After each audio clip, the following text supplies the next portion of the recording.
Daily Dose, number 115. Hey, I happened to visit a retirement home this weekend, and I got to tell you, it was a world of walkers. Yeah, but I noticed that every walker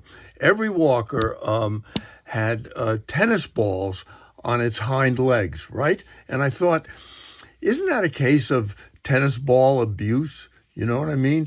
Why isn't the tennis world up in arms over this?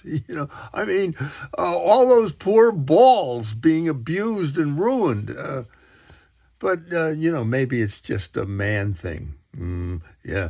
Hey, a judge in Texas has ruled that all victims of Boeing 737 MAX crashes are crime victims. Yeah, crime victims. And that's just for the in-flight meal and the mask mandate. Yeah. In South Korea, the South Korean boy group BTS has to retire because some of its members are being drafted. Yeah, have to serve in the army by the time they're 30. And so I guess the next K-pop they'll be hearing is from an AK-47.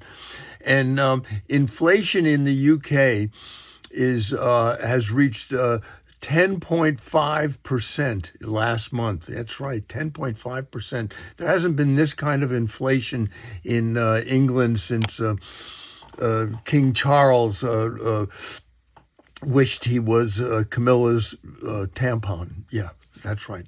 And the New York Times ran a story about NFL players playing chess now. Yeah, that's right. I guess that means you can defend your queen in the locker room now without a fist fight.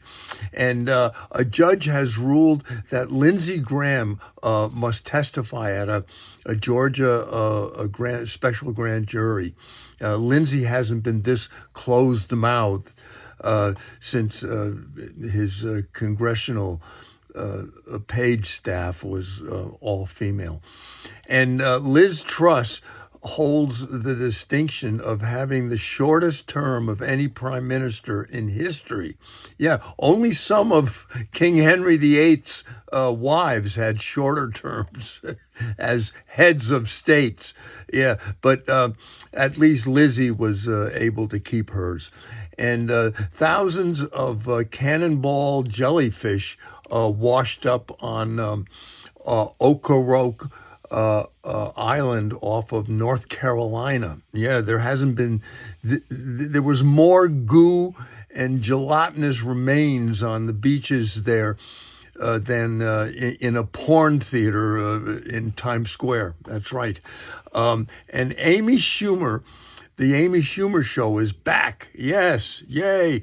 And in a skit about a fart park in New York, Amy herself apparently farts. Yeah, in the show. So now, if you say your show stinks, it's a compliment. And Canada has just passed a law that bans the sale of handguns in the entire country. So now, without any pistols available, muggers in Toronto have to say, "Stick 'em up, please."